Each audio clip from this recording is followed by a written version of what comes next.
What's up, Puckheads? I'm Reckless with you as always, and with me as always is my buddy Adam here. Say what's up, Adam. How we doing? All right. So we're here and we're gonna talk some Stanley Cup finals to start. I had this grandiose idea that, it'd be toward the end of the second period and we'd still have a 1-1 game, and all of a sudden Matthew Kachuk and everybody else woke up. Matt Kachuk, Sam Bennett, um, Alexander Barkov, I think all just scored in the last 3 or 4 minutes of the game. Boom. Uh, it is an onslaught, which is, Edmonton's been controlling the pace of play this game. Kind of crazy for me to see Edmonton control pace of play for another game and manage to somehow lose it. Obviously, the game that can change, but for that to change, who do you think for Edmonton really needs to wake up? Draisaitl and McDavid are playing pretty well, but who's the guy, if you're on that bench, that you're looking to in Edmonton? Right. I think if Draisaitl and McDavid are doing their thing, that's one thing. Who was it that scored? Was it Bouchard and Hyman? Yeah, those two. Hyman can really change a game pretty quickly. I think if he kind of gets his thing going, that could potentially change the course. But 4-1, that's a little bit of a steep climb. 4-1 with a minute and 50 left, roughly, in the second period. Yeah, no, that's a rough hill to try to get up. I'm not really sure how you do it. I think for me, the guy that needs to really wake up more than anything, it's got to be Ryan Nugent-Hopkins for me. Hold on, Mark is texting me. Former number one overall pick, the type of guy you really, really, really need to be the guy. Right. Outside of McDavid and Draisaitl, he took a bit of a pay cut to keep the band together, but that's a guy you need to wake up. The other one that needs to wake up is Darnell Nurse. I don't know what is going on with Darnell Nurse, but he's been on the ice for, I think it's like 8 straight goals against. They were just saying. That's another guy, Right. one of those high-end draft picks that needs to wake up for this team.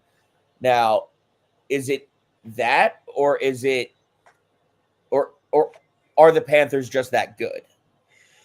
I think the Panthers they're going to, whatever they got to do, this is going to be their year. I think they've decided, they're not going to let anybody stop them from getting that cup. I think you can kind of see that in their play. I mean, Matthew Tkachuk, up until tonight, went 4 or 5 straight games without a point, and they were still winning. Right. Yeah, they've kind of got the depth going over there as well. Yeah, they got Sam Bennett's playing well. Sasha Barkov, Alexander. Those of you who don't know, Sasha is a nickname for Alexander in Russia for some reason. Is playing really, real well. That's the other thing I wanted to touch on a little bit is how do you feel about Draisaitl not getting any punishment for that cold cock right to the jaw? Yeah, I saw a little bit about that on social media. I still didn't actually see the hit. So it really wasn't a hit. It was like he just skated by it. Thump. Oh, okay. He just cracked him in the jaw on his way by. I mean, if that's how the refs are going to call it, you got to call it that way in each direction. Right.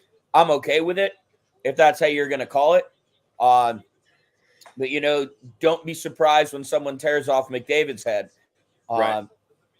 So if you're going to call it that way and the league's going to not suspend it that way, not suspend you for it, by all means, play the game that way. You want to go back to the 70s, go back to the 70s. Right. But is what it is in that in terms of no punishment for Draisaitl there. He's kind of one of those guys I feel like it's almost immune to punishment. Speaking of which, we're going to get a little off topic here and talk NFL, which we normally don't do. Right. what do you think about those sanctions for the what is it? Not interference, tampering with Kirk Cousins for the Atlanta Falcons. I don't know, man. We'll see. See how that story continues to develop. It's definitely interesting. They got nothing. No Yeah. punishment. It's crazy. I will say this: I'm glad the NHL takes tampering seriously, which is why we don't see a ton of it in the NHL. Right. All right, going back to this series so far. I got the star of this series. It's got to be Sam Bennett, at least for me. For the Panthers, I feel like he is really, really just stepped his game up in a manner that I did not see coming from a guy like Sam Bennett. He's playing very, very tough minutes against Connor McDavid. He's, playing a great 200-foot game. The other one for me probably be Alexander Barkov. Who you got? Who your two favorite? I'll give you one. That's definitely making a difference, and that's I like to call him Bob Roski. Yeah, good old Bobo. He's killing it. He has been standing on his head. If you guys are watching the game at home, Bobrovsky's been the difference in a couple of these games. But goaltending again will play a role tonight. As Skinner made that boneheaded play behind the net and coughed the puck up and gave up a goal real fast. That kind of led to the run that the Panthers went on. That brings me to this question: is the curse of Corey Perry real? It might just be. It might. He won the cup as a rookie, and what's it? 4 straight teams he's been on lost the cup finals. It's obviously not over. If you're an Edmonton fan, I'm sorry for assuming it's over, but this game Edmonton can flip this game. They've scored 3 goals in bunches before. Right. And them winning this game, it feels like it's a must win or it's going to be a sweep. To answer your question, I did see whenever he got traded, there was a meme floating around, and it said, "This is how I know the Oilers are not going to win the Stanley Cup," and it was just a picture of Corey Perry. So, there's Adam Henrique of New Jersey Devils fame is on that roster. I wouldn't mind seeing Adam or McDavid get a cup. Both those guys deserve it. Corey Perry's been, a consummate professional for almost 2 decades now. He would deserve a cup, but like you said, man, like it feels like Florida's year. It truly feels like Florida's year. So that next subject, and whenever Mark pops in here, we're gonna readdress this with him. Have you seen that garbage the Utah hockey team put out as their jersey, and they're gonna call themselves the Utah hockey team? At least this season. The generic jersey from NHL 19 all the way to 24. Create a player. It's kind of what it looked like. My favorite, it does. That like with the NHL crest, it really does. I think my favorite comment somebody had was it looks like they stole the University of Maine Black Bears jersey. Oh wow! And just went with that. Which when I went and I looked at the new updated one, I'm like, ooh, yeah. They kind of just went on like jerseyfinder.com or whatever website they could have done, and just plugged in Utah across it. So I'm hoping it's only going to be their jersey for the first year. I'm hoping that they just don't have enough time. They don't feel they have enough time before October to have everything branded with everything that's like go with something simple to start. It's not like the Vegas Golden Knights where they got 4, 5, 6 years to get everything stood up and ready and the logo's ready. But I'm hoping it's that, and I'm hoping that they are going to stick to their words of doing the fan vote. Because I don't see a way that Yeti or Blizzard don't win that fan vote. I don't see, wait, Utah's got an MLS team. Are they the Utah FC? Because if they are, then maybe they do that. I don't.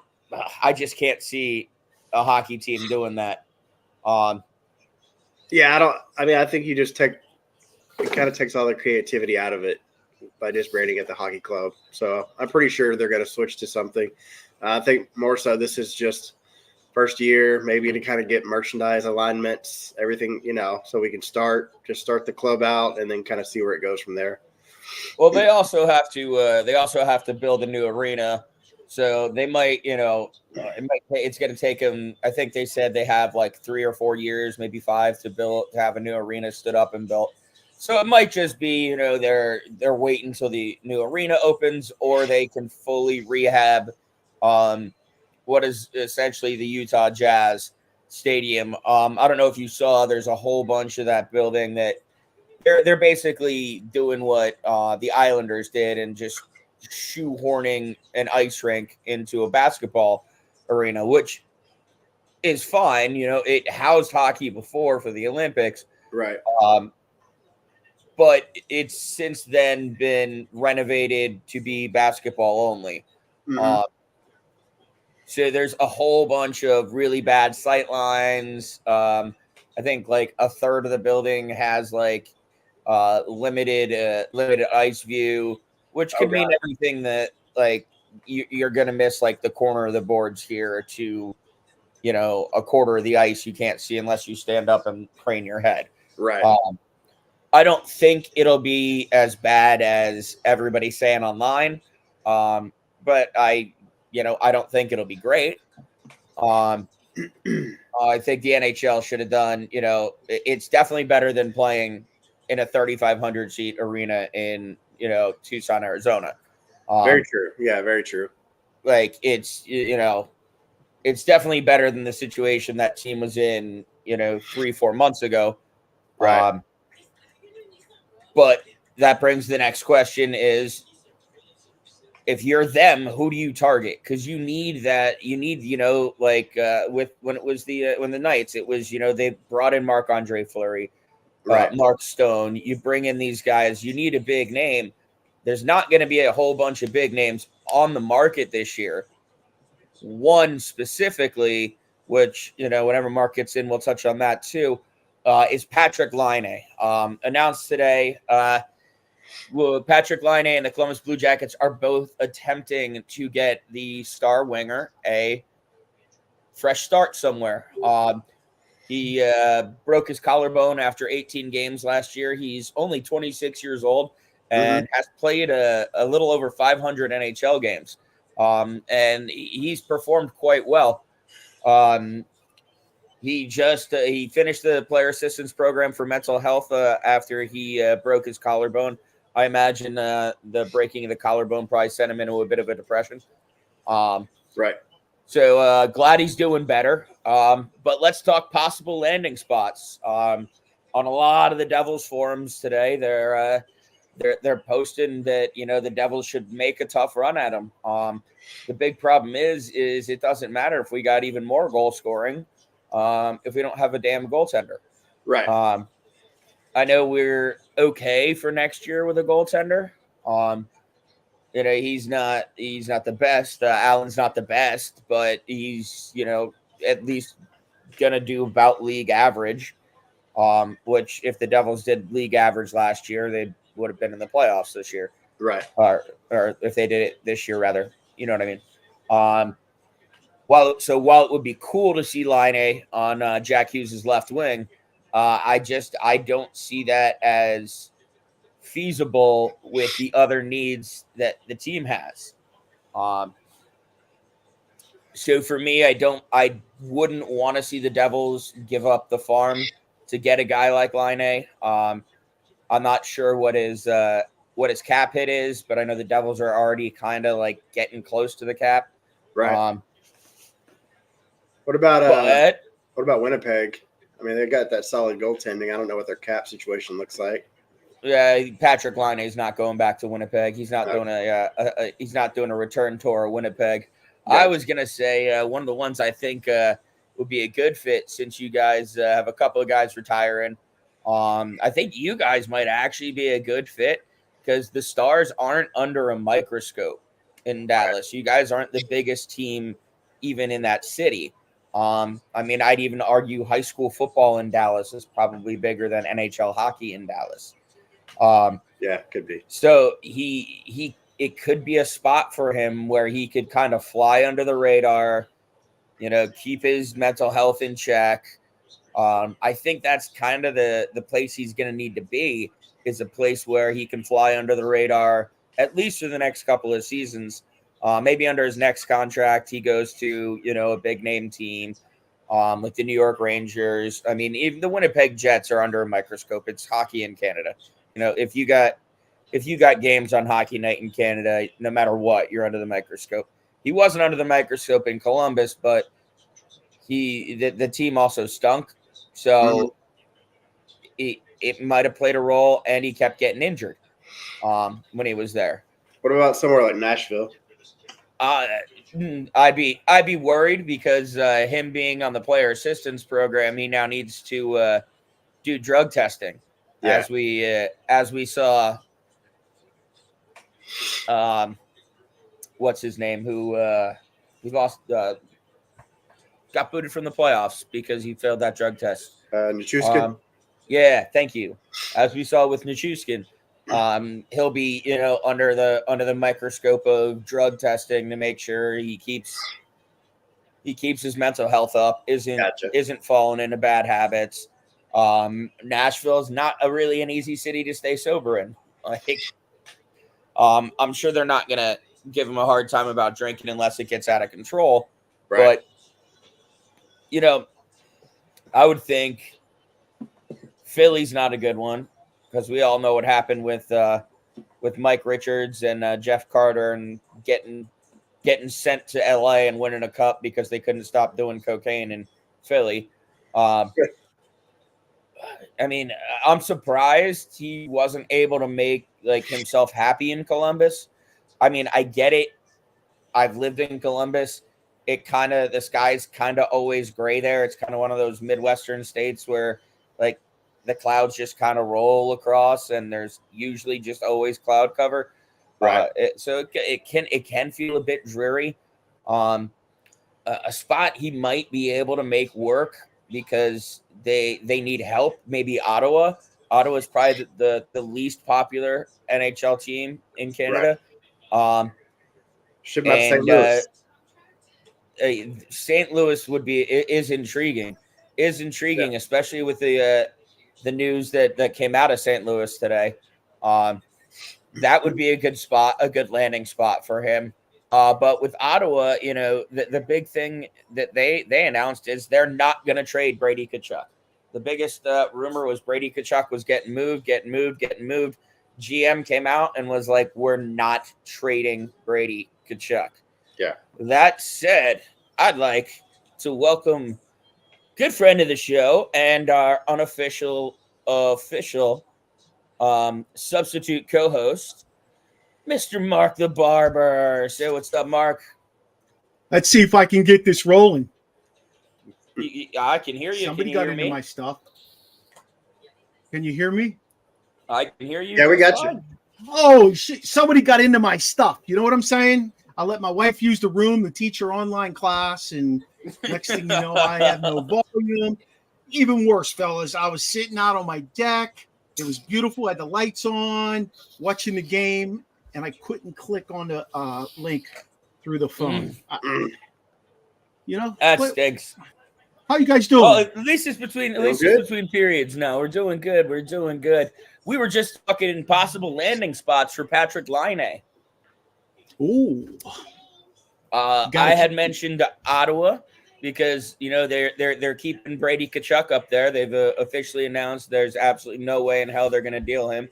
A lot of Devils fans are clamoring for him here in Jersey. Well, I mean, I live in Pennsylvania, but you know what I mean. I don't think it's a smart move. I think you need to focus on the goaltending. You have the offense. The offense has been good. Adam, what teams did you mention again? Tossed out St. Louis as a potential. There's the big interesting one. Yes, sir. Because you hear the news out of St. Louis today, Mark? Yeah, Alexander Stein is coming back. Steen, after doing his little stint over in the international area, he's coming back to be like an assistant, and he's going to take over in, 3 years, 2 years? 2 years, 25, 26, he will be taking over as the GM of the St. Louis Blues. Alexander Steen, for those of you who do not know, Alexander Steen spent nearly his entire NHL career as a forward for the St. Louis Blues. I honestly didn't realize that he had some issues, and that's why he retired, because it was in 2020. Steen retired, yes, in 2020. Yep. I do thoroughly enjoyed Steen with his nice tinted visor. Was always an entertaining player to watch. I think he's also a good hockey mind. If you ever heard him speak and do an interview, I think it's going to be a good fit. I think it's going to be a good fit for him there. I said to Adam, I think for Line A, I think Dallas. I think that's a target Dallas needs to look at, because Line A is 26 years old. He's got 500 NHL games under his belt.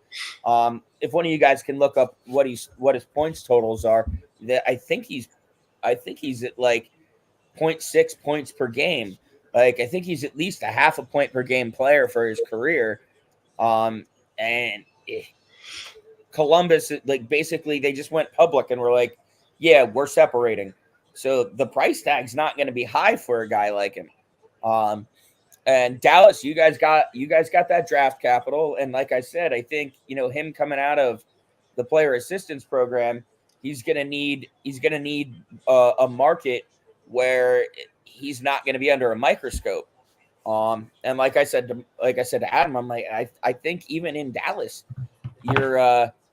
your high school football is more popular than the NHL in Dallas. Yeah, unfortunately. Right. Hey! Don't insult Texas. Don't insult Texas high school football. No, I'm not insulting it. We have a Texas high school football show on our network. It's not unfortunate. It's just the reality is that everybody in Texas grew up playing football. Absolutely. Right. 100%. So I think Dallas would be an interesting landing spot for him. If he was going to come east, and I really don't want him to do it, if there was any GM that could make something crazy happen, it's Lou Lamoriello. He could end up on the island. 0.81. Yeah. 0.81 per game.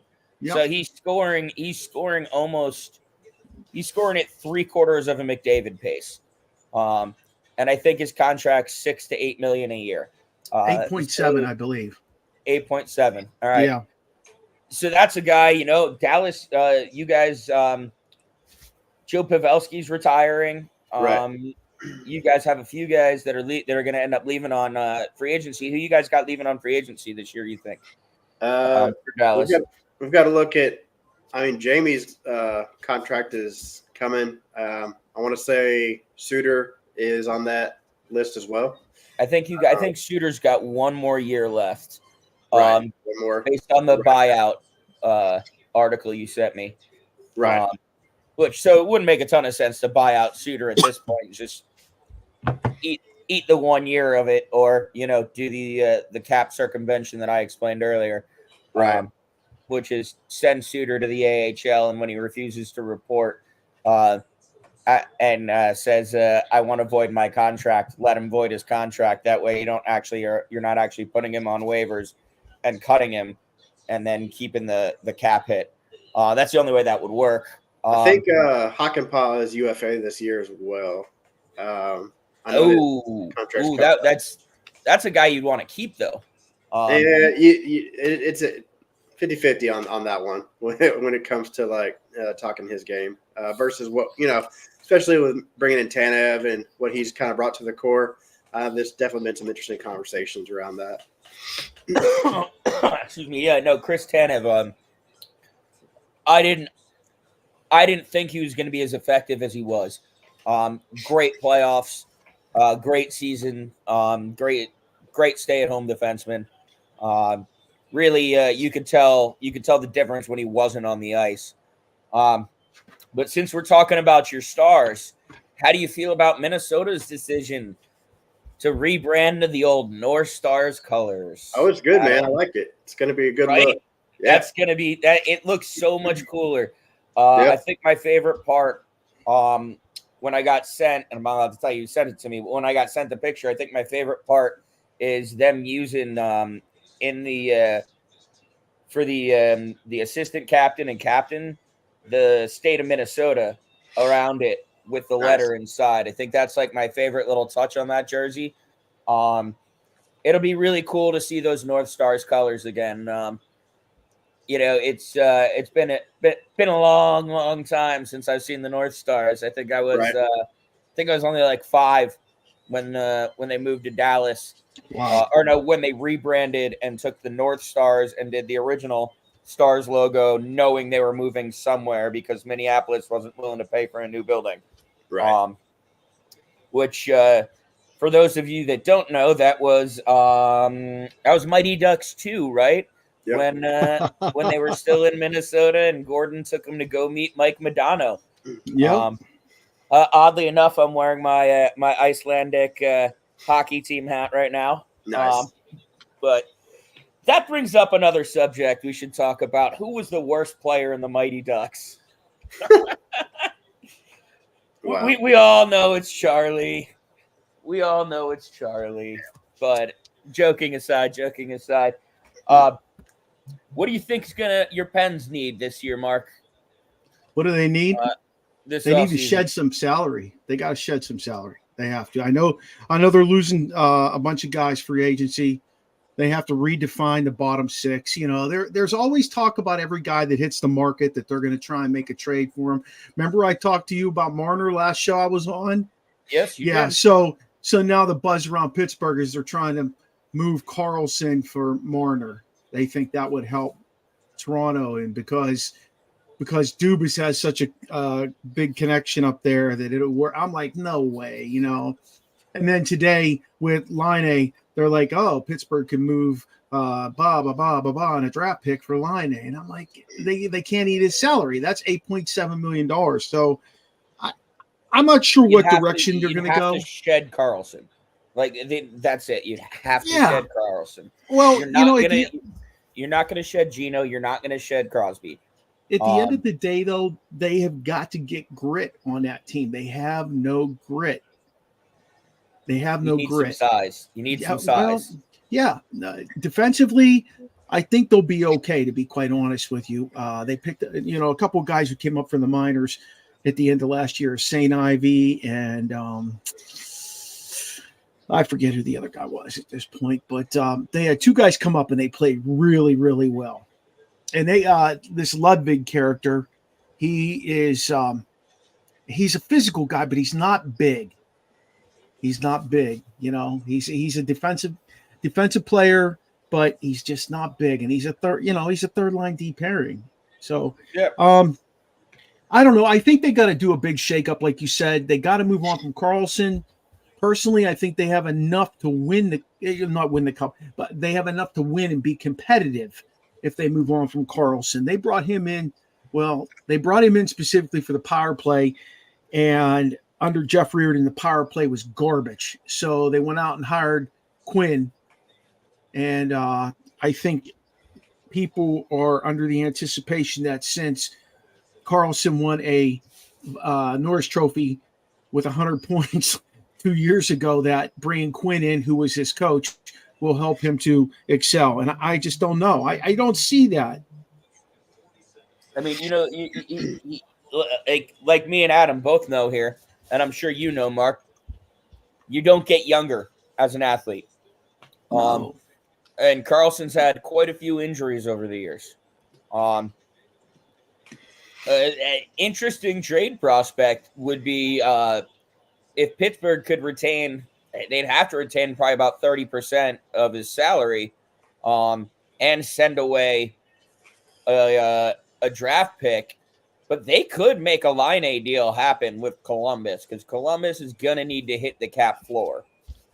But the problem is, whoever they move, they've got to move enough money that 8.7 that's going to come back to them is not going to be as influential as it is.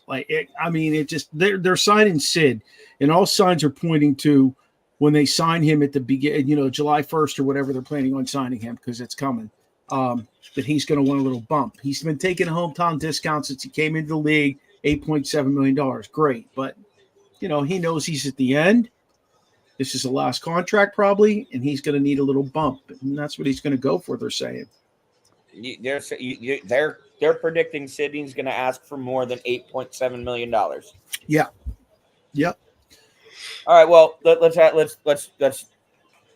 let's talk this through then, because me and Adam both understand that given a 37-year-old, or is he 38 now? He's 36 turning. 37. No, I'm 36. He's a year or two older than me. Okay, he's at least he's 37 then. He's 37. Because I remember when he got drafted, I was playing junior hockey and working at an ice rink, and none of us could shut up about Sidney Crosby the entire year up until he came into the league. But Adam, do you give him that much money? I mean, honestly, him being Pittsburgh his whole career, right? Even Marty took that last deal as a pay cut, and Marty's the greatest to ever play the game. Yeah, I mean, I don't know that it's the best decision forward thinking. I mean, I know everything he's done there and just kind of that legacy. I know that piece is tied to it, but if we're looking at next 2-3 years down the road, I don't know that that's like the smartest decision. That kind of money, but that's just my take. I would say 5. I would say 5 would be fair. Just give him a 2-year, $5 million per year. With and I know it's not really seen a ton in the NHL, but give him an incentive deal. If he performs like he performed this year, what did he have? 34 goals this year? He had 42 goals, 52 assists, 94 points. He was 12th in the league. I don't know if you can dangle $5 million in front of him because he's still playing. 7. Maybe 7. 8 just seems excessive. I don't know. It's gonna be interesting. I know they're gonna hammer something out. I do not believe he's going to. Oh, I doubt he goes anywhere. I would be. Not him going. No, him going somewhere is the least of my worries. I don't believe he's going to settle for less than what he's making now. So if 8.7 is, so if 10 million bucks is not realistic, he'll take the 8.7 again, and they will gladly pay him 8.7. When you're paying that much money to Chris Letang, when you're paying that much money to Evgeny Malkin and Sidney Crosby still producing like he is, I would think that they would pay him to do that. 94 points as a 37-year-old, 12th in the league. That's, there's something to be said for that. How long you think Letang's got? I like Letang. To be honest with you, as a defenseman, one of my favorite guys to watch over the past, 10, 12 years. I would not be surprised if Letang hung around another 4 or 5 years. And let me tell you why. His training regimen is second to none. He is just a monster. Morning, noon, and night out of season. Just everything he does is to prepare himself to play hockey. The only reason I could see him going less than that amount would be because he'd get a injury that he couldn't come back from, because the stuff that guys come back from with the stroke and everything, that's been significant. Yeah. But I mean, if he feels he can continue to play for another 4 or 5 years, it just wouldn't surprise me. Now, here's the one thing that wouldn't shock me either. He may end up in Montreal at the very end. That would be a very interesting take. Why would you think he'd end up there? Because that's where he's from. Is he French? He is French Canadian. All right. Yeah, that's where he's from. That's where he lives in the off season. He lives in Montreal, and that makes sense. He's not going to go in there and be the productive player he's been as a younger guy. We all know that. But you bring in a guy like that, a veteran leadership kind of guy who's been there, done that, play with Crosby, play with Malkin. that's a difference maker. Plus, it's, the people love him up there still. Yeah, didn't think of that. So now let's talk, since you brought it up earlier, Adam, let's talk your captain, Mr. Jamie Benn. How many years do you think he's got? Because he's what, 30? I think he's the exact same age as Crosby, right? 37? Yeah, let me pull some stats up real quick. He's not the same style player as Crosby. He's one of those.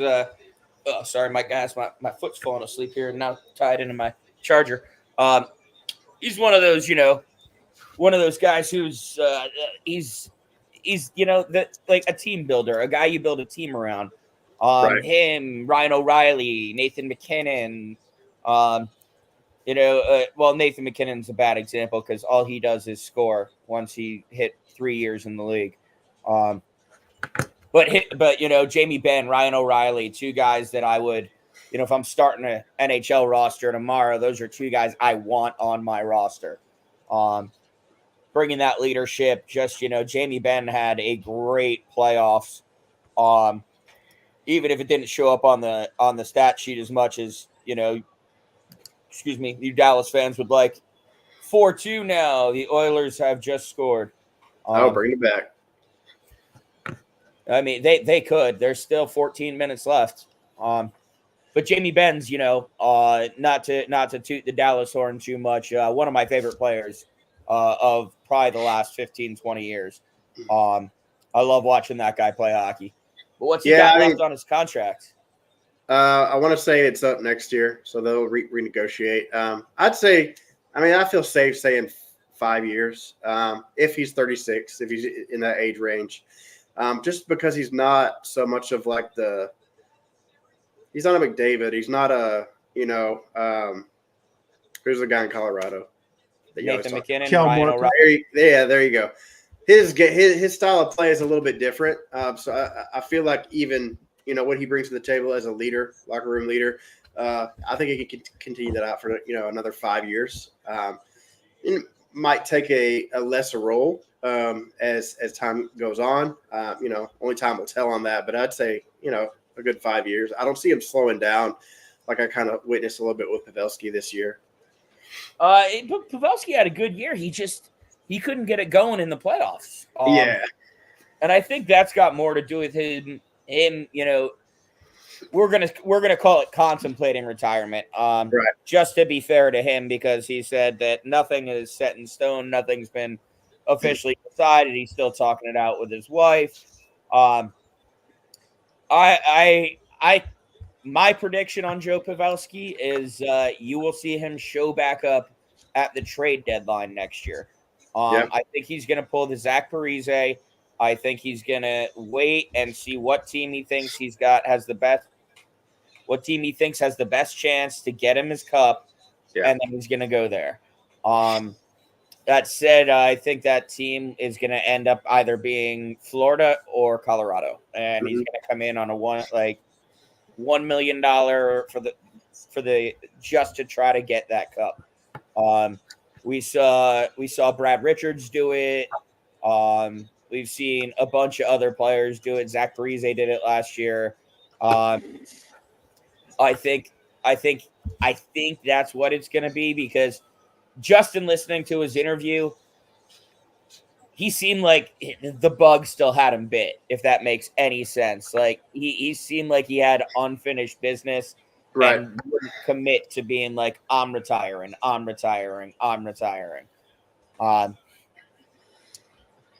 I think Letang might retire a little earlier than we expect. Mark, we talked about him. I think he'll be one of those guys that we see kind of bow out while he still has a lot left in the tank, like Wayne Gretzky did. Who else won his cups in Chicago? Marian Hossa. That one really, really crazy and an unfortunate thing with him on that one. Getting a random skin disorder that basically makes your skin peel once the equipment touches it. but those guys, even Saku Koivu, Wayne Gretzky is the number one example of that. Patrick Waugh all bowed out. I think since I didn't realize he was French Canadian, I think Letang takes a page out of his fellow Quebecois Patrick Waugh's book there, and takes a bow out before he's noticeably slows down. That said, that core in Pittsburgh, they've all taken hometown discounts. Letang, it almost seems like Letang, Gino, and Crosby just sat down in a room and said, all right, let's all take hometown discounts and try to win as many cups as possible. I could see that happen. They've produced a good core there, but now it's time to pay the piper. So now you guys are going to have, you guys are in cap hell, you guys overpaid for a washed up offensive defenseman who lucked himself into a Norris Trophy 2 years ago by being on a really crappy team. I don't see where you guys can improve without tearing it all down, and I know you guys are going to keep the core together. So I think you're in for a rough couple of years in Pittsburgh. Well, the cap is 74.5, right? Sorry, 88 million. It's 88 million. Pittsburgh has 70. Pittsburgh has spent 74.5 million, and they have guys coming off the books on July 1st. Also, sad news. Apparently, Cap Friendly, all of our favorite website for looking up cap information and salary information, apparently is getting bought and shut down. That's why the Caps are buying them? They shut them down? Oh, that is apparently what is going on. Well, isn't that interesting? Well, Cap Geek, I don't know if you guys remember Cap Geek way back in the day. That dude just had a nervous breakdown and shut down the website, and somebody just did Cap Friendly after that. But yeah, they're attempting to shut down Cap Friendly, which to me is I don't understand why. Like, all it did is made it easier to find cap information, rather than having to go to the NHL's website and go scroll through every single player, and then do math yourself. What are we at here? Still 4-2. Yeah. 13 12 minutes left. Yep. You might be a little ahead of me. I'm streaming on YouTube TV. But we talked, me and Adam were talking earlier about who we think so far has been the difference maker in this series. I said Sam Bennett. Adam said Bobrovsky. Who do you think's been the difference maker for the Panthers? Barkov. Well, obviously, the captain of the team has been a monster. The fact he came back after taking that shot to the jaw is impressive. And then the other question that you weren't around for is, who needs to wake up for the Oilers? McDavid.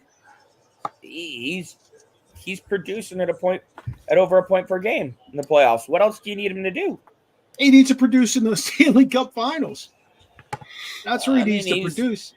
He's got a point tonight. I think he's got 2 points in the Cup Finals so far. He has an assist and 5 shots tonight. That's what he has. But if he's the next one, if he's McJesus, if he's all that shit that people call him, he should be the difference maker in this game. There's no question about it. I think Florida plays tenacious defense. Every forward plays 200 feet. Every defenseman gets to the blue line, holds the blue line, and does not pinch. One of the things I noticed the most about Edmonton tonight that I did not notice in the first couple games, they telegraphed their passes. The wide open shot that Draisaitl had, McDavid's looking right at him.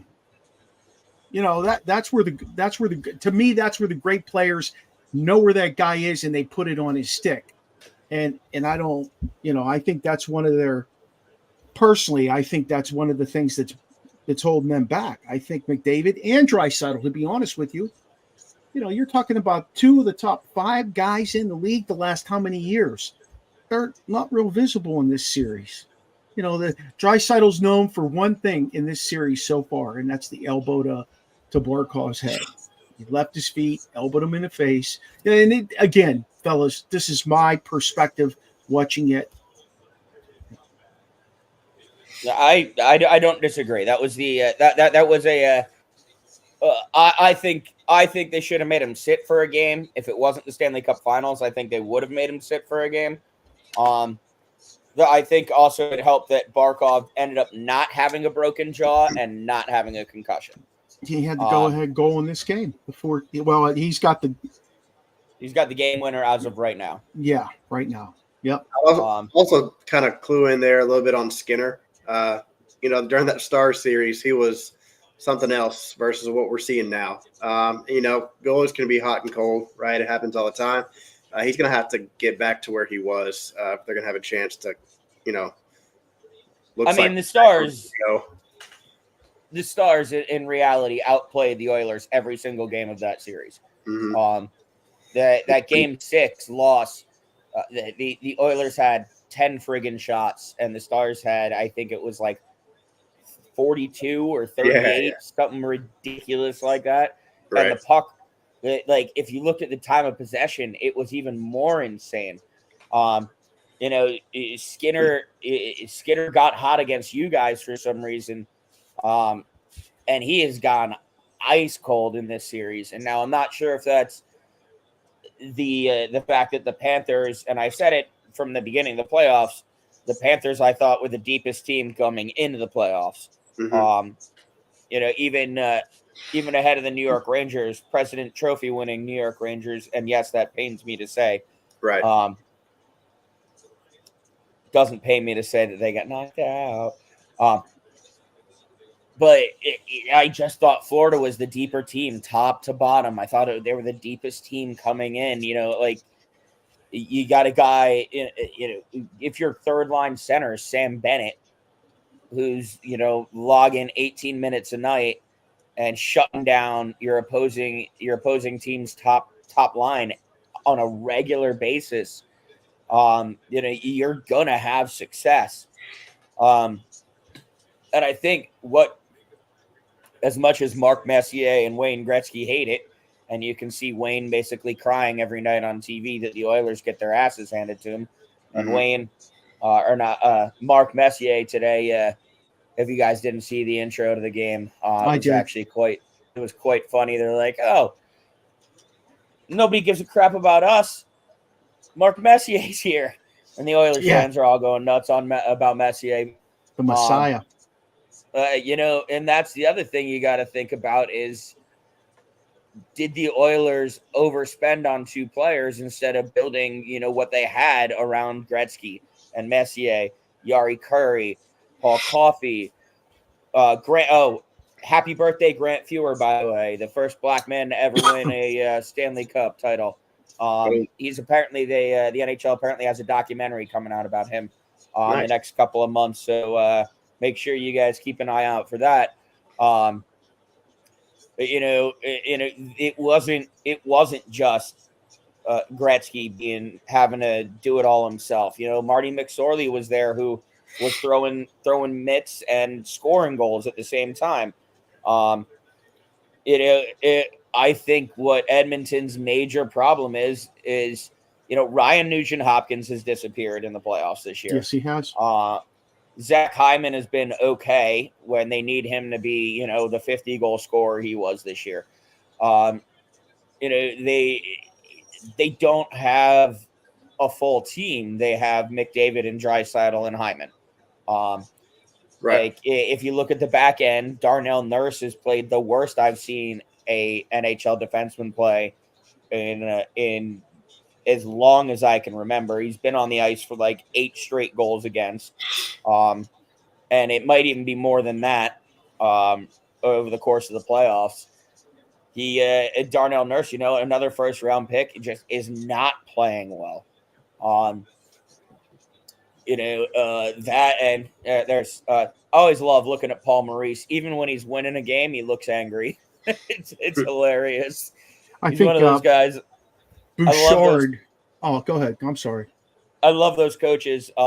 one of my favorite of all time, Jacques Lemaire. Just didn't matter what was going on. Every once in a while, you catch him crack a smile. Devils could have been up 9-0. Jacques Lemaire still behind the bench yelling at every single one of them. I love those old school coaches like that. And Paul Maurice just had that like scowl on, even though his team's up 4-2, and leading the series 2-0 with less than 8 minutes left in the third period. 650. But go ahead, Mark. Didn't mean to cut you off there. That's all right, man. I was just going to say Bouchard's getting a lot of love, but he's either on the ice for a goal or he was on the ice for a big play. I mean, I'm not as impressed with him in the Stanley Cup as he played all season. It just I think he gets too much credit. They're trying to build up guys on this team who really are not the guys they should be building up. And they're missing, they don't have Kane in the game. Kane's hurt, supposedly. So yeah, he probably hurt his nose again. Yeah. I mean, it's insane to me that I love Adam's response there. Oh, snap. There it is. Either that or he got busted gambling again. But no, Evander Kane, in fairness to him, he has turned his career around in Edmonton.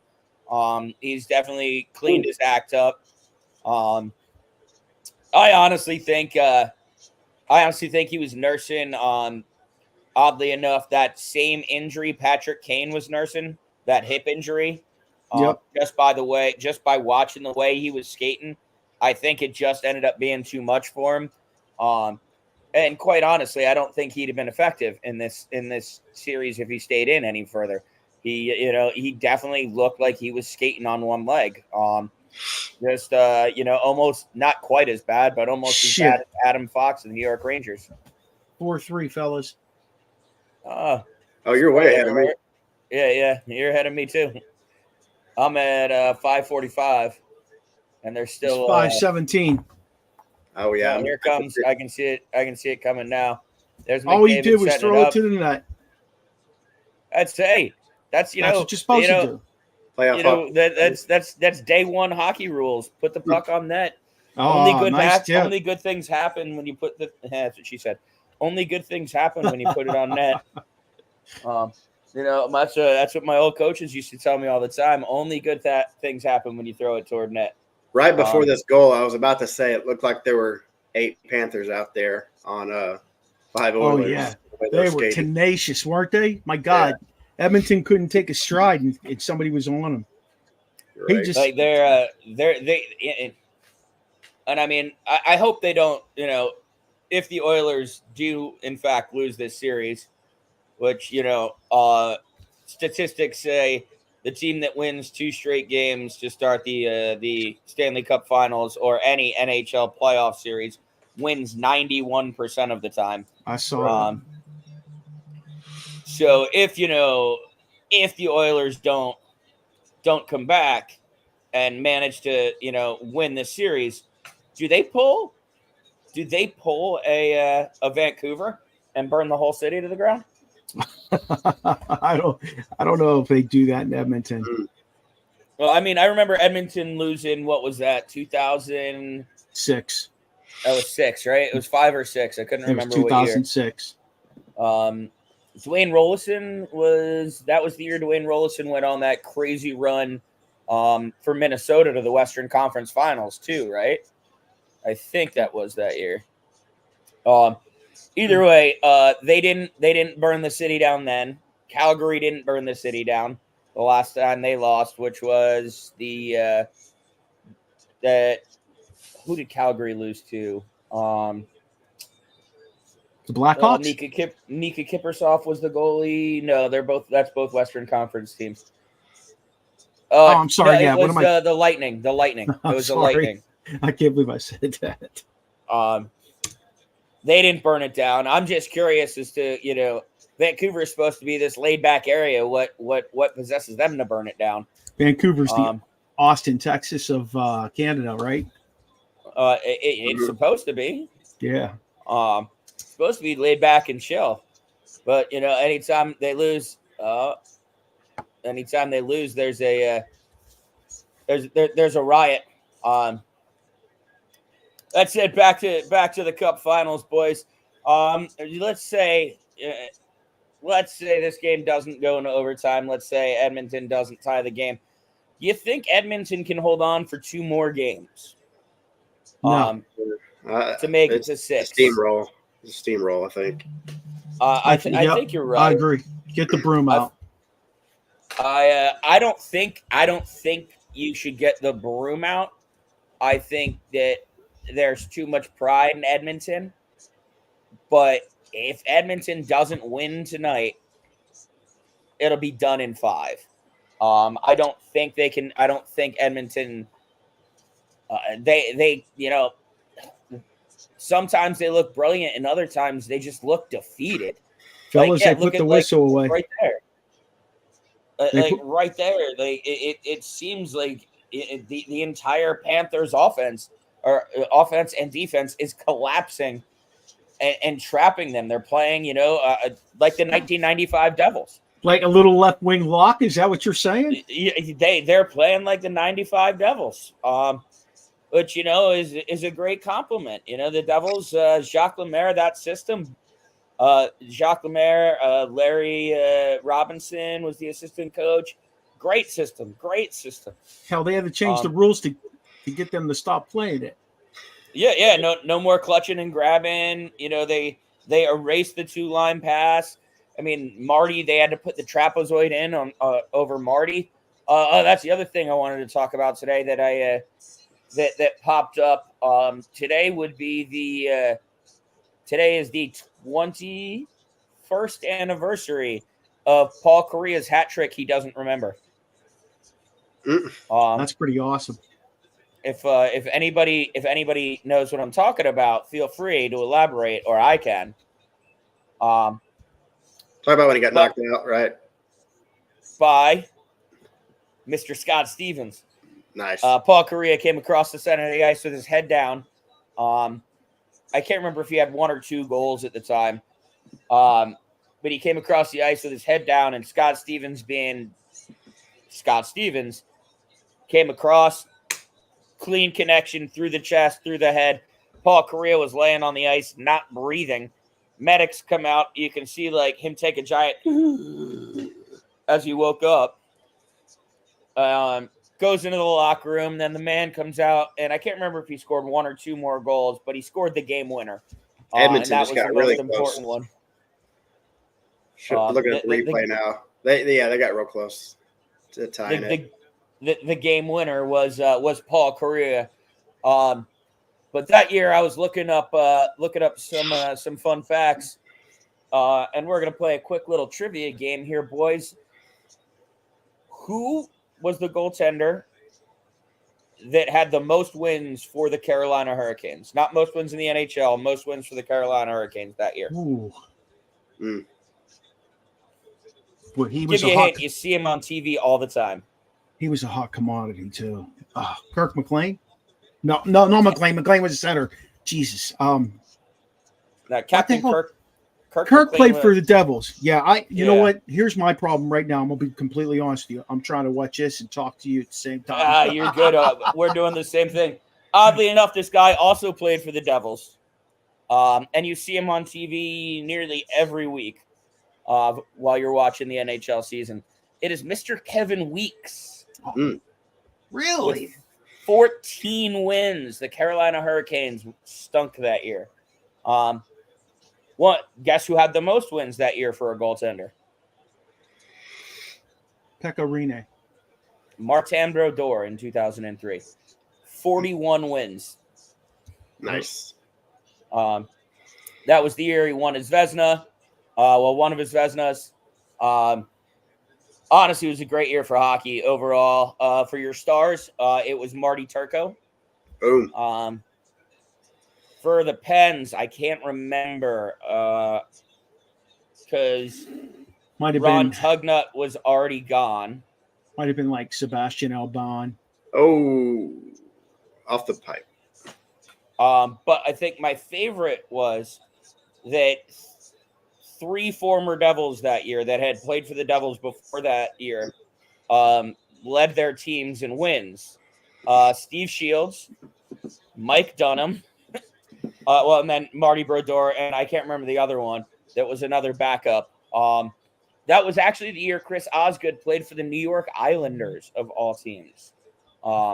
If you guys don't remember that, Chris Osgood, yes, captain. I'm gonna wear a forward's helmet with a high school cage on it. While people rip slap shots at my forehead, which is inexplicable to me. Played for the New York Islanders. Osgood is most famous for his time in the Detroit Red Wings, where he won 3 Stanley Cups, 2 or 3. 2, I think. I think 2. Pretty sure. It was 2. And going all the way back, if Florida can hold on,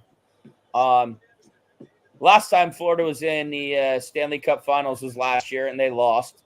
Time before that, they got swept in 1996 by the Colorado Avalanche. That is probably going to bring the to the end topic. One of my favorite goalies of all time, who never got his cup, John Van Beesbrook. Yeah. Beezer was such a good goalie, no matter where he went. Him and Richter. Well, Richter got himself a cup. Beezer, but I mean, that was did. a hell of a 1-2 punch right there. Oh, yeah, when he was there before they traded him. Yep. Yeah, that, it's a shame because they traded him, like 2 years before that 94 win when they, managed to get Messier and basically just take all of Edmonton's 80s teams, mash them together in New York. Yeah, that's gonna do it, guys. So I'm gonna go ahead and call that a final. That's it. Florida 4, Edmonton 3, a 3-game lead for the Florida Panthers. They'll be bringing out brooms in Miami. Well, Sunrise technically, but they'll be bringing out brooms to their outdoor fan fest this week. Paul Maurice still doesn't look happy even after a win. He looks pissed.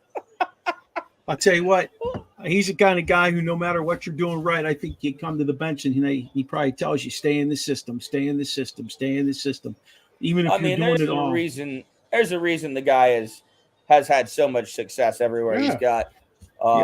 We also got to give some credit here to Chuck Knobloch for bringing that Edmonton Oilers team, who I think they were 6-19 to start the season, something insane like that.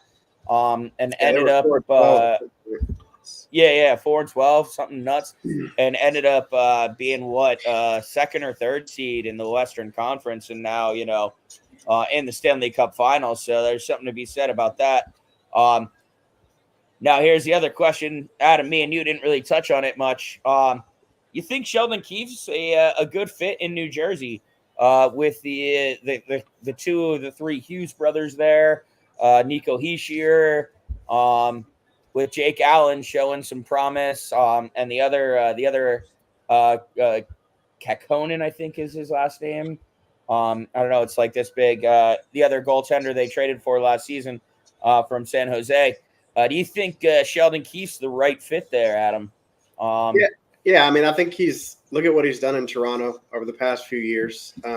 Obviously, a top level contender, getting that team to where they need to be at the end of each season. And look, with the right group of guys over there, I think he definitely fit right into that organization and could really come in and make an impact. I like the hire. I was more of a Craig Berube guy myself. So I did a little more research. I don't think Craig Berube would have melded real well with Jack and Luke. I don't think him and Hischier would have gotten along too well. I think Berube is one of those guys that you bring in when you got a team of vets who sometimes needs to get yelled at. Like a Tortorella style guy, very no nonsense, no bullshit. Doesn't like to laugh. And as we all saw, the Devils went on that run with Lindy Ruff when everybody was yelling, "Fire Lindy," and then sorry, Lindy. That team loose, joking with each other, having fun with each other. I think Sheldon Keefe's the guy to bring that nature back. And I think that's what was missing last year under Lindy Ruff. Mark, what do you think? To me, they made the right choice simply because he worked with a young group up in Toronto and he had them on the cusp of getting to the next level. There's something there between them and Boston. I can't answer that question, but I really believe that he's a good fit for that team. To me, when you say Craig Berube, I see one thing, and that's orange and black. He is a flyer, and he's always going to be a flyer to me. He's always going to have that that flyer mentality. A lot of those guys the only guy that I've seen that come out of that organization that's been successful as a coach. I mean, I know Berube did well, but a one-time deal did well. I think Rick Tockett's a hell of a coach. Oh, Rick Tocchet is a fantastic coach. Yeah. And he came out of the Flyers mostly the 90s, right? Like late 80s, early 90s. He played about 5 or 6 years there, and then he played the end of his career in Pittsburgh. Yeah. My friend Ashley's dad is a member of the original Broad Street Bullies, Mr. Izzy Goodenough. So hopefully one day we'll have him on the show to talk those 1970s Flyers teams. But Berube, I don't really. He doesn't seem like Mr. Flyer to me. That's like, to me, and I know I'm a little younger than you, so to me that's John LeClair. LeClair and those that era. And that's a guy I'd like to see coach again. And just like I'm sure you identify Ron Francis with your Pittsburgh Penguins, I identify him with the Carolina Hurricanes. Yeah, sure. So it's kind of crazy how we see these guys, move, and then just have completely different identities to completely different generations. Like Jumbo Joe, Joe Thornton, Boston. To me too. Like, he was originally I remember at the end of I think it was my Squirt season. That's going all the way back to when I was like 9 or 10. The end of the season at the coaches awards, I got this NHL highlight VHS, and like Joe Thornton was like the star rookie. So it's gotta be like 90, 94, 95. I remember him. Yep. But and Mike Modano, people will always identify with Dallas. But if you were a little older, you'd identify him with Minnesota, in the North Stars. Yep. But that said, he is, and Adam, don't get too inflated about this. Mike Modano's probably the second best American-born hockey player to ever play the game, next to Joe Mullen. Nope. Brett Hull, who was technically born in Chicago. Brett. But boys, anybody got any other hockey related news? Anything else they want to share? I was trying to see if Money Puck was going to update their fun little chart for us, but currently we're looking at Florida with a 78% chance to close it out, and Edmonton with a 21.9. We'll see what that looks like in the morning. What is what do the lines look like so far? If you're looking at the betting lines. Oh no, I'm just looking at just the overall percentages to take it. Take.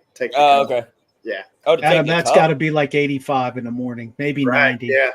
There's no way Edmonton is coming back. It's going to have to be like 95 in the morning. 3% chance, Edmonton. You can do it. There it is. 3%, 97% chance, Florida. And you know what the crazy part is I said at the beginning of the series, I thought Matthew Tkachuk was going to need to be the man. And he was held scoreless for 2 games, pointless for 2 games, and I believe he only had an assist tonight. Who, Tkachuk? So, yeah. No, he had a goal. Or no, did he? Oh, he scored the goal. He did score that goal. That right. I think it was Bennett to Kachuk or Reinhardt to Kachuk. Yeah, I think it was, no, it was the game winner. It was the fourth goal. That's right. Yep. Matty hasn't really had to wake up and be the guy. Barkov's been the guy. Bennett's been the guy. This team is just, I can't tell you the last time I've seen a team this deep. We got to be going back in the Cap era, a team this deep. I don't think I've seen one. But they're built, like Adam said, this is like the team built for this. Fellas, what I noticed about them tonight, and it really jumped off the page at me tonight. I kind of settled into watching it. They remind me of Vegas last year in a lot of ways. Just I mean, I know they have Eichel. I get it, Mark Stone, whatever. But those guys to me are not a McDavid kind of player or anything like that. I feel like Florida has one guy who's considered their star, another couple of guys who had solid careers in other teams and came to this team and just added into the grit and bought into the system. But Florida just reminds me of that Vegas team last year and winning it. And I can't fathom them not smelling blood in the water when they come out in the fourth game.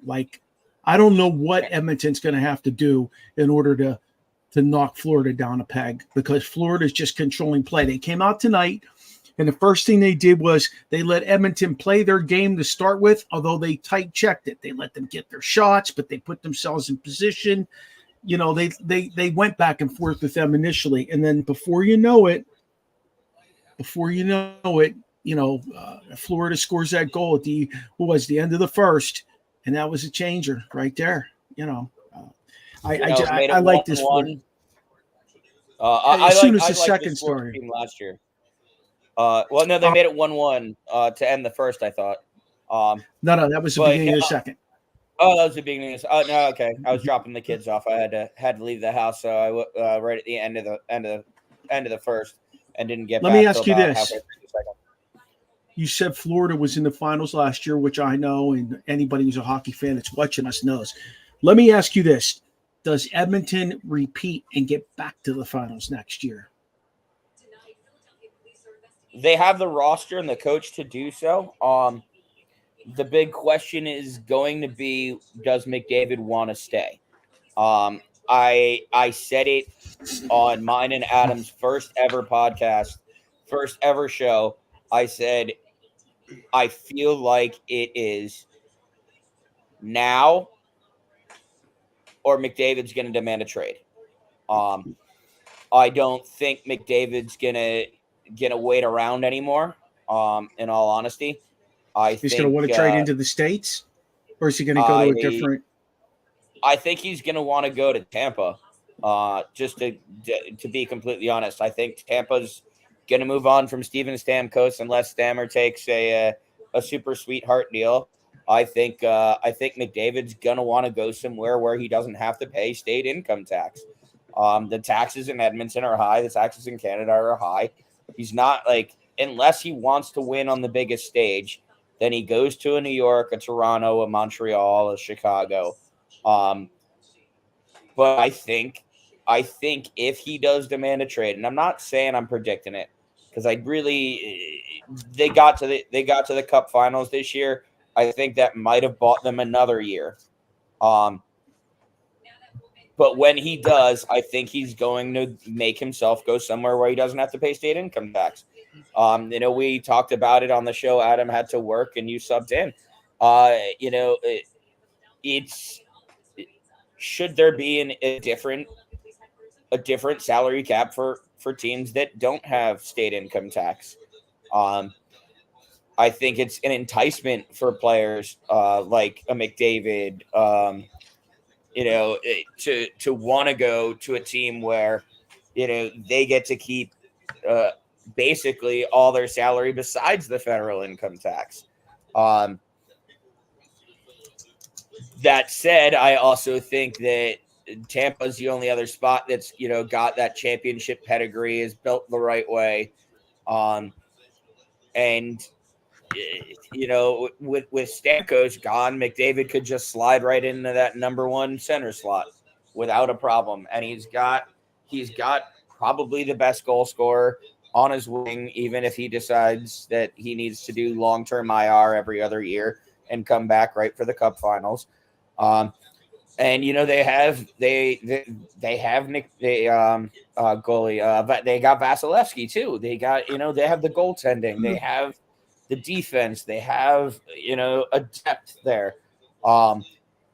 If he demands a trade, it's gonna be to a spot like Tampa where he's walking into a system where he's gonna be set up to succeed, and it's gonna be where he can keep more of his money. If he's going to be willing to leave Edmonton. From what I understand, he likes Edmonton. He truly does. And I'm sure he'll be sad to go. But at some point you gotta look at, am I gonna win here? And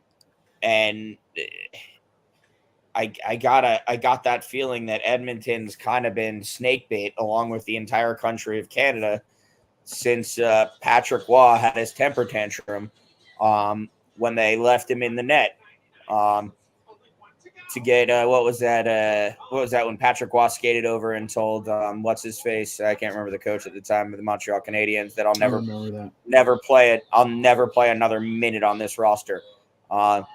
Canada has not won a single Stanley Cup since then. It's kind of like the curse of the Bambino in Boston.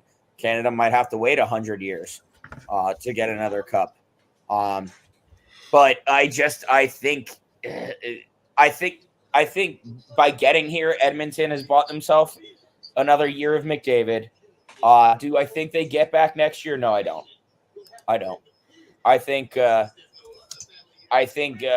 everybody's gonna have the film on Florida or film on Edmonton this year and watch what Florida did to just shut them down and squeeze them out. Watch what Dallas did to shut them down and squeeze them out.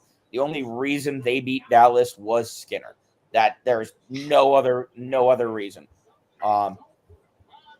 They should out. Side note here, but Boston's got about $20 million in cap space next year. Boston does? Yeah, 20.9 is what it says.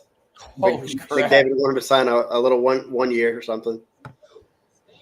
I mean, that would be insanity. Could you imagine McDavid and Pastrnak on the same roster? Right. Well, that means what? Marchand's coming off, so they got to re-sign Marchand. This is per cap friendly. Who's coming off? 24-25. Let me take a look.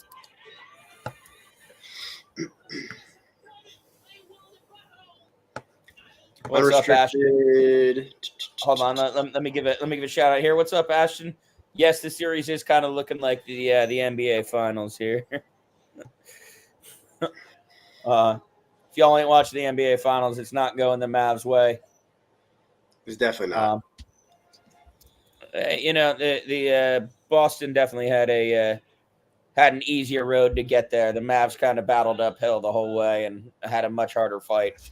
So they're a little bit. They've just looked tired. And I'd say Edmonton looks tired, but they don't. They look boxed in.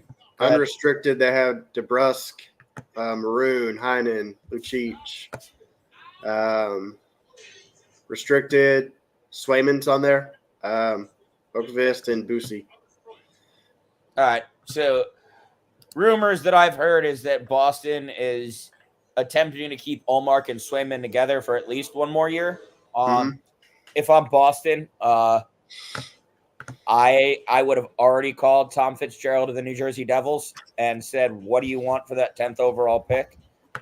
Which goalie do you want? And then have a conversation about it. Because either of them would fit great in Jersey. So Boston's going to have about $20 million in cap space. They're not going to let Jake DeBrusk go anywhere. Hey, fellas, how about he ends up in Detroit? Detroit has almost $30 million, 29.3. Right. That's another original six. That's another original six that he'd be under a big spotlight. Rumor out of New York is the Rangers are looking to blow up their core of Zibanejad and Panarin. So if they decide to do that, I would imagine the Rangers will land either Marner or McDavid. But Rangers are Boston's a really, really interesting prospect, especially because Boston has a roster that can make a run without signing anybody else that's on their UFAs other than DeBrusk. Who was their RFAs again? You said Swayman and who else? Let me roll back to it. Because I know those guys are going to need contracts. Got Boqvist, Swayman, and Boosie. Boqvist, good old Jesper Boqvist. He came over along with his Pavel Zacha trade. Yeah, he'll probably get $1 to $2 million. He's not, producing at a crazy rate. He's a solid player though. Boston, yeah, wherever McDavid is gonna land, he's gonna want to be, not part of the build. He's gonna want to be the finish. He's gonna want to be. Let's talk in terms of St. Louis, since we talked about them earlier. He's gonna want to be the keystone of the arch. He's not going to want to be the building blocks of the arch. He's going to want to be the finish. So wherever he's going, it needs to be the finish, which is why I didn't mention Chicago. As much fun as it would be to watch Connor Bedard and McJesus play together, I don't think that's a real possibility. Detroit, They did have a bounce back season this year in Detroit. They did. Right. I'm not sure that they're at a spot where he's going to be willing to go basically be on Oilers 2.0 for the next 5 years. I think McDavid's probably got 6 years left on his contract because he signed that crazy long one before they changed all the rules and making it only 8 years max. I still think he's going to go somewhere under a spotlight on him. And believe it or not, guys, Tampa is a hockey town. People look at me like I'm insane when I say it, but I've gone to games. My mom lives in Sarasota. I've gone to games at Amalie Arena. Even a weeknight game, the stadium is buzzing. There's people outside partying, having a good time. The building is 75 to 90% full on a Tuesday night. Like it'll be a good spot for him to land. He'd kind of feel like he was. Here's the problem with that, though. Back in Canada. Here's the problem with that. They've got to shed probably what's McDavid make? Does he make $16 million? Am I right? I think it's. I'll look it up real quick. Him and Draisaitl will make the same. I think. 12.5. Yeah, I think there it is. Yeah, I remember he took what I thought was a very, very 12.5 was a very 12.5. So, but still, even at that 12.5, they only have 16 million to play with in Tampa. What right? about no? Stamkos? I'm sorry. Tampa has 5 million to play with. That's it. What about Stamkos who's coming off? This is the projected 24-25 salary. What about Stamkos? Are they projected to re-sign him? No, this is the projected salary with him coming off as a free agent.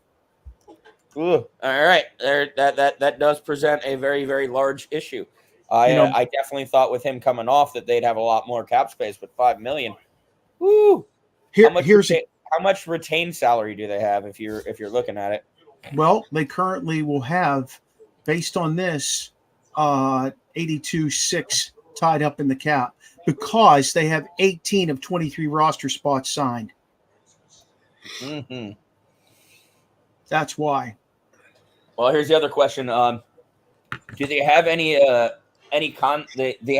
retained salary from trades? That I can't find right now. I'm not going to. Oh, okay. I thought. Oh, wait a minute. Here it is. Here it is. Retained salaries from trades. Tampa 0. You can only retain 3, and they have 0 out of 3. So. All right. Do they have any cap or capture penalty? Like the Devils did for any guys who retired. No.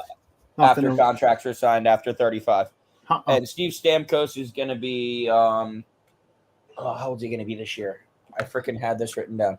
It's like 36, 37, somewhere in there. Yeah, I was going to say he's in that Crosby era. I think he's a year or two younger than Crosby. By the way, one of my favorite playoff memories. I don't know if you guys remember this when Steve Stamkos ate the slap shot off the middle of his forehead. Oh yeah, sure. Got off the ice, put on a cage, and came back out. Yeah. That dude's a gamer. Yeah. But I definitely thought they'd have way more cap space. Hey, here's a couple interesting propositions for you. Toronto has. Hold on one second. Hey, Adam, can you look up what Dallas is going to have left over next year? I can tell you right now, 16-2. Oh. Dallas. Okay. Toronto is going to have 18. Connor McDallas. Let's go. Honestly, you guys don't have state income tax down there. That might be the move. That'd be the most outrageous headline of all times. Here in Dallas. Go ahead, Mark. Okay, so here's a couple of problems with Dallas, with Colorado, even with Toronto, but not as bad as Dallas and Colorado. Colorado only has 12 of 23 under contract. They have 16 million under the cap left. Dallas has 13 guys under contract, and they have 16 million. There's a $30 difference, $30,000 difference between what Dallas has and Colorado has, and there's one player difference. So, you got to look at that roster size when you're going to build that. If you're going to trade NHL ready players away out of your 13 guys that you have under contract, that's going to be impactful because then you're going to tie up a shit ton of money still in McDavid at 12.5. Yeah, you're just recreating the Oilers again. What about LA? Imagine that. Imagine Gretzky 2.0. Actually, imagine Gretzky 2.0. I'm trying to think here. Let me see. I'm looking. LA has 20 million under the cap, but they only have 13 guys. I guess this is a little more workable if you have 13 guys signed, and then you have a couple of guys down the minors who can crack that bottom 3 or 4. They're also trying to move Drew Doughty. That was he should move to the retirement home. He's been around forever. That was I can't remember if that was EJ Radek or LeBrun this week put out that they were trying to move on from him. He still thinks he's got a couple years left. He did not play bad last year. The Kings were a surprising team last year. I think the one they should look more to move on from, if you're asking me, is Anze Kopitar. Yeah. I think he's a great player, one of the best two-way centers of all time. But I think we're at a point where Anze Kopitar is. Bless you, Adam. Thank you, sir. I think we're at a point where Anze Kopitar needs to go to a team that, again, needs a finishing piece. McDavid is still young enough to build, come in and lead that Kings organization. Yeah, he's still young enough to come in and lead that Kings organization to a cup. Actually, that would be crazy. How old was Gretzky when Gretzky got sold to the Kings? Because let's not call it a trade. I want to say he was over 30. He was slightly over 30. Yeah, I was gonna say it was. Luke Robitaille was still there. He wasn't that old. But that'd be an interesting landing spot for McDavid. This is all theoretical, of course. Mitch Marner, though, we know is going to get traded. Patrick Laine, we know is going to get traded. We talked about it earlier. Patrick Laine. Utah Hockey Club, McDavid show. Let's go. The Hockey Club McDavid show. Yeah, send him over there with the Yetis. That would honestly be cool. So yeah, no, Mark, we didn't get your opinion on those Utah jerseys.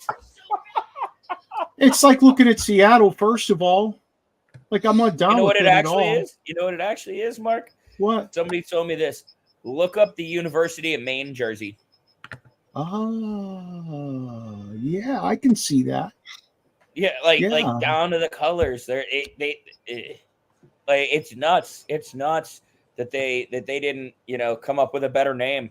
But that honestly, Adam, they're gonna need to spend to get to the cap floor, and they're gonna want to have the success Vegas did in their first year. At least trying to make the playoffs. That is a crazy take. And honestly, not a bad thought. Those owners have money to spend. 23 million. Yeah, but the owners also have money to spend, like cash wise. They have capital. The building kind of sucks right now because the hockey rink is shoehorned in. They're gonna fix that. But could you imagine McMorman? Let's just call it McMorman. I'm allowed to say that, right? That's not offensive because it's Utah. Like, hey, that is a crazy idea. Here's a scary thought. Calgary has 19 of 23 guys under contract. They have no retained money. Calgary, you said? Calgary, and they still have $20 million under the cap. Wow. Do you understand the rivalry between those two teams? Yeah, what better place to go to? There's absolutely no way Edmonton will trade him to Calgary. There's absolutely no shot. I'm pretty sure Edmonton would rather take him out back, shoot him, and throw him in a lake than trade him to Edmonton. Or I'm sorry, I'm pretty sure Edmonton would rather take him out back, shoot him, than trade him to Calgary. Like, there's absolutely no way they trade him to Calgary. Vancouver, what do they got under the cap? They have a healthy amount. They have 24 million under the cap. They have 15 guys signed. That's a lot of money. But let's touch Montreal real quick. Carey Price is still on long-term IR and is an advisor, because apparently that's how we do the salary cap nowadays. That could be a landing spot. I'm much more interested in seeing what happens with Line. I honestly don't think McDavid. I think it'll be, if he does get moved, it's not going to happen until September, and it's going to be a long, drawn-out, very aggravating process for all of us. Fellas, you know who's in cap hell is the Capitals. They have $6 million. They have 6.9 under the cap. What they have 9.2 long-term injured reserve with what's his name, Backstrom. Yeah, no, Backstrom ain't coming back. So that gives them 16 million under the cap since he's on long-term injured reserve. But right now, well, I mean, he's not ever coming back. Right. I love Nicky Backstrom, but it's the end of the road for him. I honestly think the only reason Ovechkin's hanging around is so that he can break Gretzky's goal record. And you know what? We'll close the show out with this. Do you think he can do it, Adam? Yeah, so you got a shot. You think he does it though? Yeah, I'll go with yes. Let's go with yes. I'm a yes on that too. I think he does it because I don't think there's any way he retires without doing it. I think he'll go on the Yager plan where he'll play for every damn team in the league until he does it. Also, congrats to Jaromir Jagr for being in your 50s and still playing pro hockey in Europe. But Mark, give me your opinion here. Do you think Ovechkin gets that record? I think he's only like 100 goals away, something like that. He has 853. That's what he has. What does Wayne have? And Gretzky has. Let me see. Wayne Gretzky goal 844. No, that's not true. Can Ovechkin break Wayne Gretzky's goal record? Let me look at this. I know no one will ever touch the points because Wayne's got more assists than anybody in the NHL's histories has points. But the goal record was often thought of as untouchable. I think it's 900 something, maybe. I think It's he's only actually- 50 away. He's going to get it done, but it's going to take 2 seasons at least. Did you see how slow he started this season? He looked completely out of shape and completely disinterested. I think he'll come back next year with a little bit more gusto. But let's close it out here, guys. I am Reckless. You can find me on Instagram at Captain Fuckpants. You can find me on Facebook at Kenny Mays. Mark, where can people find you at? My name's Mark Maraday, Mark the Barber Maraday, and I'm from the Original Sports Podcast with Mark Maraday. You can find me everywhere you look for social media. I'm OSP with MM, or I'm Original Sports Podcast.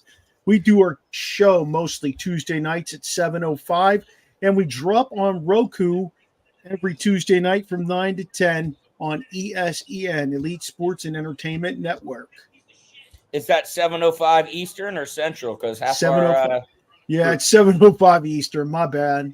I was just saying, half of our crowd is Dallas here, Dallas Fort Worth Metroplex. And Adam, where can people find you at? Find your wonderful work. Yeah, it's currently Facebook and at Peak One Sports, just articles and things like that through Facebook. Trying to get more involved with Twitter, so that'll be TBD. All right. Me and Adam are also going to be setting up a Facebook page strictly for Shut the Puck Up. So hockey news, all that stuff, hockey banter. Come in, give us chirps, talk shit to us. But thank you, all you puckers out there, for joining us. Adam, thank you as always. Mark, thank you for hopping in on this. Oh, yeah. That said, let's go New Jersey Devils. Loved it, fellas. Go Thanks, Stars. There you go, boys.